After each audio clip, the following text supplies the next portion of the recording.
Hello and welcome back to Chat About. Well, on a recent day out with my good friends Mikey Connolly and David Morgan, we discovered what can only be described as a little piece of heaven here in North Wales.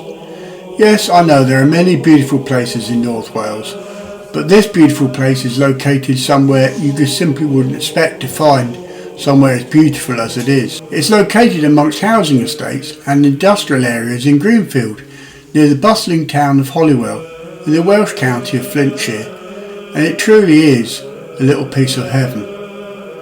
So we're talking about somewhere called Basingwerk Abbey, which is in the Greenfield Valley Heritage Park. But before I tell you more, don't forget to subscribe, like, share and comment on my videos please. I'm here today with my good friend Mikey. Hey. And Mr. David Morgan. And Mikey lives nearby, so he'll tell us a little bit more about it, I'm sure. Yeah. It's a 800-year-old abbey. It was first brought down during the dissolution of the monasteries with Henry VIII.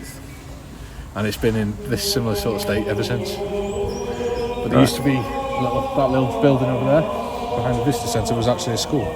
Alright. Until about the 1930s, 1940s.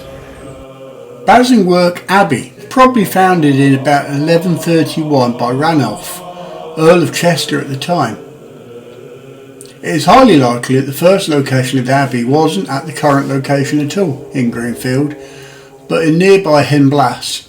The abbey probably became part of the Cistercian order in 1147, and much of the plan of the Basingwerk Abbey does follow the standard Cistercian layout, similar to that of Vale Crucis.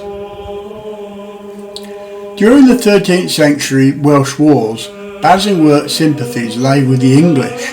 The abbey provided a chaplain for the Flint Castle, which is nearby.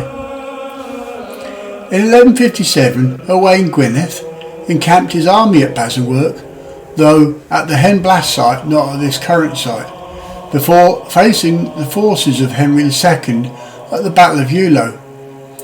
The Welsh prince stopped at the abbey because of its strategic importance. It blocked the route Henry II had to take to reach Twitil, Rhuddlan. In the fighting that followed, Owain Gwynedd split his army, routing the English near Eulo.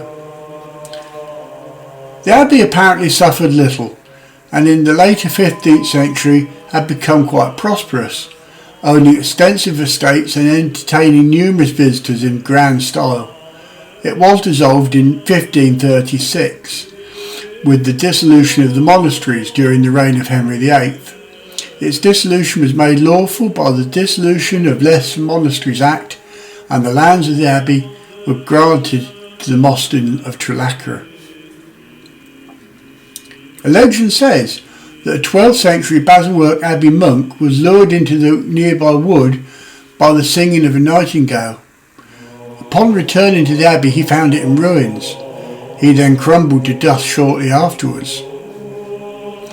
Much of the abbey that is visible today, including the church, dates from the early 13th century, when the buildings were generally refurbished and extended. So, here you see what would have been the nave, or the Lay Brothers Choir. Here you will see the small chapels to the north transept and small chapels to the south transept. Next to that would have been the sacristy, then the chapter house, the inner parlour, the monk's day room, the late medieval abbot's lodging, guest accommodation, the monk's refectory, the cloister and the kitchens. Much of this is still there today, with the exception of the abbey itself. Today, the remains of the abbey stand in what is now the Greenfield Valley Heritage Park. 1.5 miles of woodland, reservoirs, ancient monuments and industrial history.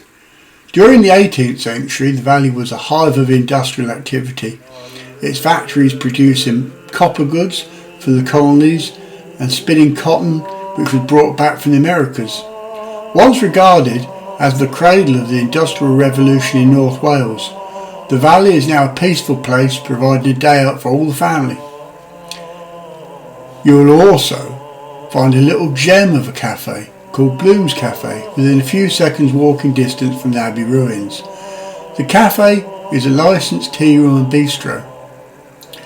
The cafe itself is housed in the Basingwerk house, which was built in 1925 as a wedding present to a gentleman called Hugh Rutt, who was the assistant manager at the nearby Abbey paper mill.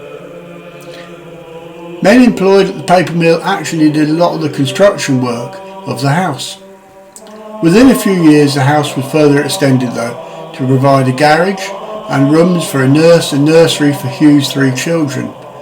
Although the house has been modified internally over the years, many of the house's original features still remain to this day.